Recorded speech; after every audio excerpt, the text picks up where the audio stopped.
What is up, ladies and gentlemen? Happy playoff Friday. It is Rob Brown, host of the Rob Brown Show on ESPN Upstate, noon to 3 every day. Right over there, the man Marc Ryan, host of Offsides with Marc Ryan. That makes sense. Good name for the show. Every afternoon on ESPN Upstate from 3 to 7. Playoff Friday. We just got done watching the Cincinnati-Georgia game. We were going to put this up a little bit earlier, but neither one of us wanted to talk to each other more than we wanted to watch the end of that game. And we won't spend a ton of time on it there, Marc Ryan, but Georgia stole that one. Cincinnati outplayed Georgia in basically every aspect of the game. And when it came down to it, just, stole it with a couple of clutch plays there late. A total heartbreaker for Cincinnati, Rob. Look, if I would ask you, if you were on the CFP, who would be your four? My four were Alabama 1, Clemson 2, Texas A&M 3, and Cincinnati 4. I am so bleeping tired of the resume argument because I evaluate people, I evaluate entities, I evaluate things on what they can control. And Cincinnati can't control its schedule. They dominated its schedule. If the Kansas City Chiefs played Cincinnati's schedule, they'd win every game 80-2. And are you telling me they don't deserve to be in the playoff? They're not one of the four best teams. I am just honestly and frankly sick right now.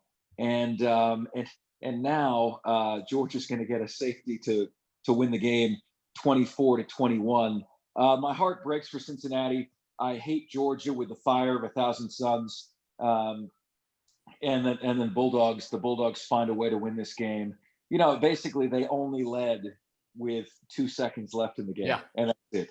And your heart breaks. I don't know, man. You watched the game yesterday, the Liberty Bowl. It's kind of like if you don't live in Morgantown, you're rooting for Army. And we didn't get the result that we wanted. If you're not affiliated with the University of Georgia, you're rooting for Cincinnati. All that SEC stuff, be damned. This is a heartbreaker, man. This is a heartbreaker. And let's be honest, the group of five here, as close as this game was, I think Rob is taking it on the chin. You can't have Tulsa, the team that played Cincinnati to a 3-point game, falling to 3-7 Mississippi State and then humiliating themselves with a brawl after the game. Cincinnati has got to beat a Georgia team. You've just got to win this game if you want to be in the playoff arguments, and they just fell short, man. Yeah, and that's what I was going to ask you was between Cincinnati, between Tulsa, even Coastal Carolina losing to Liberty in their bowl game. To me, that is now something that the playoff committee in the future is going to hold against every power or a group of five team that tries to make an argument. They're going to point back and go, wait a minute, the best you put up was Coastal Carolina undefeated, Cincinnati undefeated, Tulsa, and all three of those teams lost to teams that were not anywhere near playoff discussion in their bowl games. Why would we put you in a playoff bowl game moving forward? And look, every year these things happen, and there's going to be a ton of arguments. Well, Georgia had players opt out, and Liberty, this was their Super Bowl. That game mattered more to them than anything. And of course, that same sentiment is true for the teams we're talking about. I mean, this should have been the game that Cincinnati came out to prove themselves. Coastal Carolina should have proven themselves. Tulsa should have proven themselves, and none of them did it. But the problem is all of the arguments against these teams remain every bit as subjective as the entire method that the playoff committee utilizes to put teams into the playoffs in the first place. So they didn't help their argument. We're going to break that down, obviously, coming up next week when we get back to our regularly scheduled ESPN Upstate talk shows. But wanted to put this Zoom together for you guys to talk about our two playoff games today. Obviously, we are actually just a handful of minutes away from kickoff between Alabama, Notre Dame, and then coming up this evening, Clemson and Ohio State. Of course, Ohio State, a lot of question marks about should they have gotten in with only 6 games before. Mark pointed out a minute ago, two things that I think really go towards the argument for Ohio State, which was you can only control what you can control. It wasn't Ohio State's decision to only play 6 games. And of course, you're looking at an Ohio State team that even if they only played 6, were they one of the best 4 teams, even if their schedule and the number of games they played didn't show it? Let's start with Notre Dame and Alabama.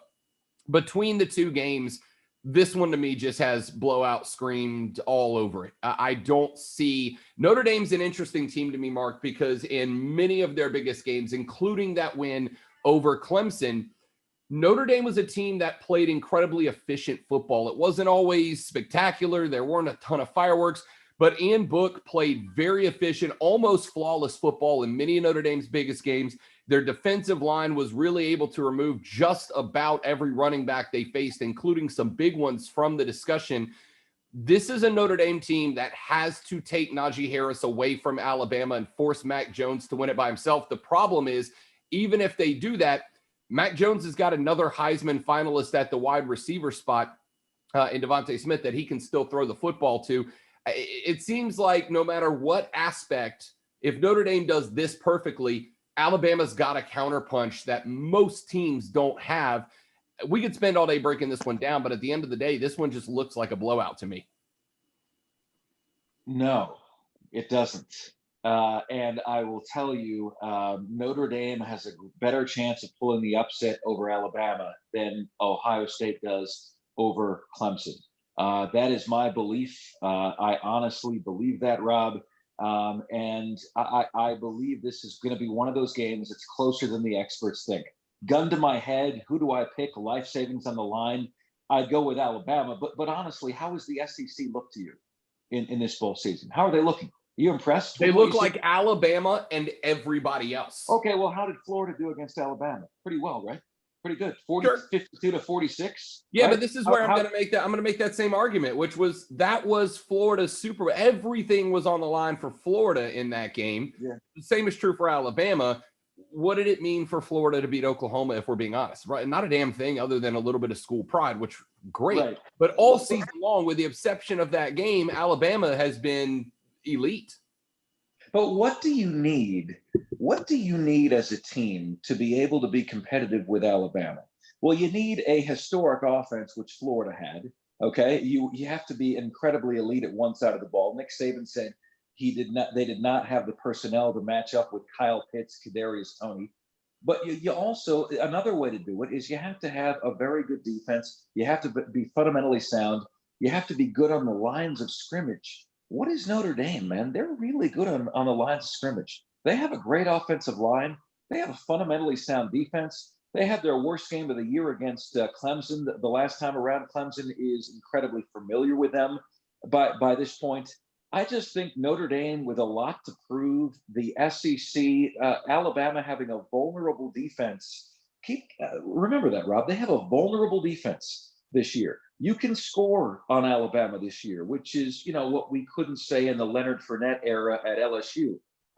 They were just absolutely immovable then. You can score on this Alabama team. I think you're going to look up in the third quarter of this game, and I think you're going to see a game. I think it's going to be a game in the third quarter here today. It might be in the third quarter, but it won't be at the end. And you said the reason why, which is to play with Alabama, you've got to have an elite offense. I don't describe Notre Dame's offense as elite. I describe them as very efficient. I describe them as intelligent with the football. They don't make a lot of mistakes until they run up against a team like Clemson in the ACC title game, which, if we're being honest, for about a quarter and a half, Notre Dame looked really good against Clemson until Clemson really started attacking them at the line of scrimmage defensively and throwing different looks in Ian Book, and they frustrated them. Alabama's going to do the same thing, and they got the blueprint from Clemson. Notre Dame's offense is a lot of things, and I really like Ian Book. I think the guy does not get enough credit for being as intelligent of a quarterback as he is and as efficient of a quarterback as he is. But I don't see their offense as elite, at least not elite enough to get into a track meet with Alabama. Now, Notre Dame might be the best defensive line that Alabama's going to face all year. And so maybe they can do enough to maybe, again, take one element of Alabama's offense away. But Alabama is an elite offense, and they are elite both on the ground and through the air. They've got Heisman Trophy finalists at wide receiver, at quarterback, and at running back. Take one element away from Alabama, and you've still got an elite offense in another portion of the offensive side of the football. I don't see how Notre Dame gets into a punching match offensively with Alabama, which I think they're going to have to. And that's not a shot at Notre Dame, because I'll tell you the truth. I think Ohio State and Clemson are both outgunned by Alabama as well. I think they are far and away the best team of the four that are going to be playing today. But I think Notre Dame is probably the least talented of the four. I think Ohio State is better than Notre Dame, even with a limited resume to look at. I think by the end of this game, that 20-point spread that Vegas has got Notre Dame underneath, I put my money for Alabama to cover it. I think it's that I put much my money on Notre Dame to cover. That's why this is an intriguing podcast, okay? Because I put my money on Notre Dame to cover. I got two bets, Rob. I got Clemson covering the 7.5 easily, and then I have Notre Dame covering the 20. Look, it could be a 41-24 game, 41-27, 34-20. It could be a game like that Alabama wins, but I do think Notre Dame is going to make this a football game. And, how many times have we seen it in sports where you get punched in the mouth one week, you get the team's best effort the next week?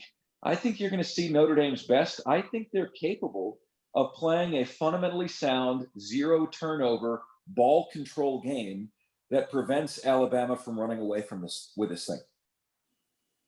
Other side of let's finish up. Let's put a final score on that one. Like I said, I think Alabama's a blowout. I called it on my show 45-14. I mean, I think Notre Dame's going to find the end zone a couple of times with probably a couple of ambush passes. I don't see them running right into the teeth of Alabama and being extremely efficient with the football.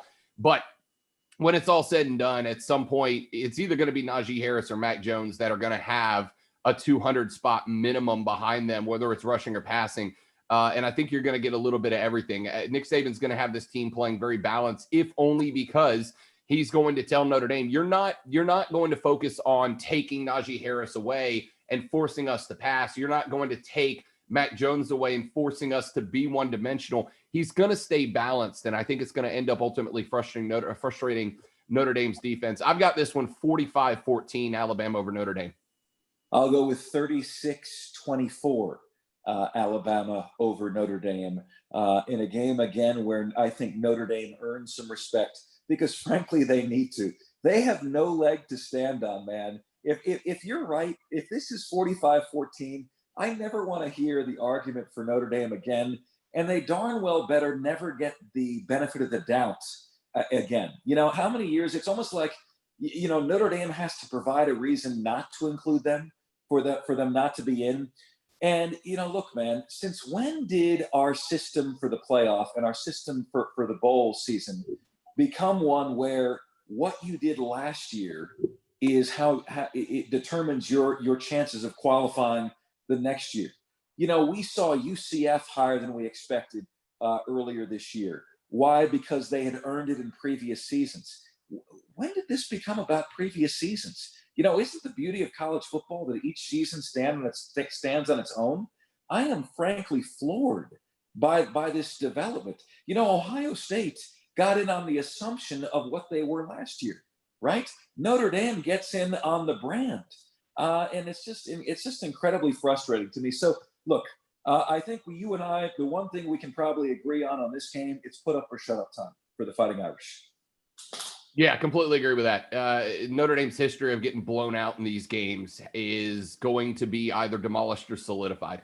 Even if they lose to Alabama, but they do it by a field goal, I think even that would help Notre Dame out immensely. But I also think that at the end of the day, what you just pointed out, which is Notre Dame gets in on the brand, and the brand makes money for the playoffs. So even if they get blown out by Alabama, go ahead and prepare yourself, because if they do again next year what they did this year and have a very good season, they're going to get another opportunity. So I've got it in a blowout. You think it's a little bit closer, not exactly a final team holding the ball wins kind of game. Then we got our night game, which is obviously the one the people of the upstate are paying the most attention to. Clemson taking on Ohio State. This one's interesting to me. Obviously, Vegas has got that line set it around a touchdown, Clemson favored. And I've gone back and forth, but the more I really think about this one, I think Clemson's just in a good position to win this game. The best thing Ohio State has going for it is exactly what Dabo Swinney has been attacking them for. And I think it's a big part of the reason Dabo's been attacking them. Ohio State's a fresh team. They played 6 games. Their last game was 2 weeks ago. Most of their 22 scholarship players didn't play in the Big Ten championship. So a chunk of their starters have not played a game in 3 or 4 weeks. You got to wonder if there's a little ring rust for Ohio State, though. Does it take them a little too long to get into rhythm against Clemson, considering a lot of starters haven't been out there, especially on the offensive side of the ball, in a month and a half just about? Clemson, on the other hand, with the exception of the Notre Dame game where they had multiple players out because of the coronavirus, and even in that game, DJ Uiagalelei had that offense running very smoothly. The offense was not the problem in the loss to Notre Dame. They did not miss a beat all season long, even when they had to miss a game like they did against Florida State, etc. I just see Clemson as a more well-oiled machine in this case. They look like a better football team to me. We might be wrong about that because we have not gotten a ton of eyeball time with Ohio State. But Ohio State's coming out with something to prove. I mean, everybody is saying Ohio State doesn't deserve to be there, not because of what they did on the field, but because of what happened off of it. What you pointed out earlier, they could not control, which is the number of games they played. I can't imagine. Dabo didn't give Ohio State bulletin board material. He put up a wallpaper in the Ohio State locker room of reasons for them to go out and prove themselves tonight. That being said, I think TL16 knows he's got 2 games left in his career. Travis Etienne, I got 2 games left in my career. I'm putting what I got on the field. I like Clemson in this one much closer than the other game, though. I'll tell you what, the New York Jets can't even tank right, can they? I mean, all you had to do was lose 2. Hey, swallow the drink, bro. You almost had it on my computer. Yeah. Thank you very much. There you go. No, look, man, all you had to do was lose 2 more weeks. Adam Gase bent the Jets fans over the last 3 years, and that has now bent them over the next 15 years as well, Rob. It's unbelievable. Look, it's a question of freshness versus polish when it comes to the Buckeyes. Are they the most fresh team? Yes. Dabo says, is it fair that they get to win the national championship, potentially only having played 8 games when everyone else has to play 13? No, that is certainly not fair. But the flip side of that argument is you haven't developed the polish that the other teams have over the course of the season. You might not be fresher, but you are not as crisp, my man. Those T's, those I's, they're not crossed. And you can see them. You can see that in the numbers. This Ohio State team is averaging a touchdown less per game offensively than last year's Ohio State team. This year's Ohio State team is 34th in the nation defensively. Last year's Ohio State team was 2nd. They were number 1 until the final game of the regular season when Clemson overtook them. So unless Ohio State shows a form that we haven't yet seen, I think Clemson wins this game comfortably. And that's why I've said I think Notre Dame, unbelievably, has a better chance at the upset than does Ohio State. I don't think they're ready. I don't think they've seen what Clemson has to offer. And are we just supposed to assume that because they're the Ohio State University, that they're one of the 4 best teams? Rob, I haven't seen it this year. I didn't see it against Indiana. I didn't see it against Northwestern. And those are the only 2 times they were tested. Yeah, again, the Northwestern game is interesting. And I brought this up on my show right after it happened. When Clemson fell to Notre Dame, a lot of Clemson fans calling the show and going, wait a minute, Rob, we didn't have Trevor Lawrence. We were missing, 3 starters because of COVID on defense, including James Skalski. We also had 1 out for suspension. We had a bunch of guys get hurt. It was this, that, and the other. Ohio State went out there without 22 scholarship players against Northwestern, had a barn burner with them, ended up winning it. Thank you, Trey Sermon, by the way, 331 and 5 touchdowns in that game, which they are absolutely going to need a repeat performance from him against Clemson to have a chance. But when it was Clemson losing to Notre Dame and all these players was out, that was a reason. When Ohio State had a barn burner and won their conference without 22 players, that was an excuse. Oh, well, it's still Northwestern. You still got – I think that you got to find some balance in the middle between those 2 arguments. But I think you brought up a great point, which is the freshness versus polish. I think that's a fantastic way to put it. Yeah, Ohio State was missing all those guys. And yes, those guys are rested. But the negative aspect of that is they haven't played football in 3.5 months. And you can lose being in football shape way faster than you can get it back. You're not getting back in football shape. And especially when the best you have is, you got to go up against the number 2 team in the country while you try to develop that polish back in a game.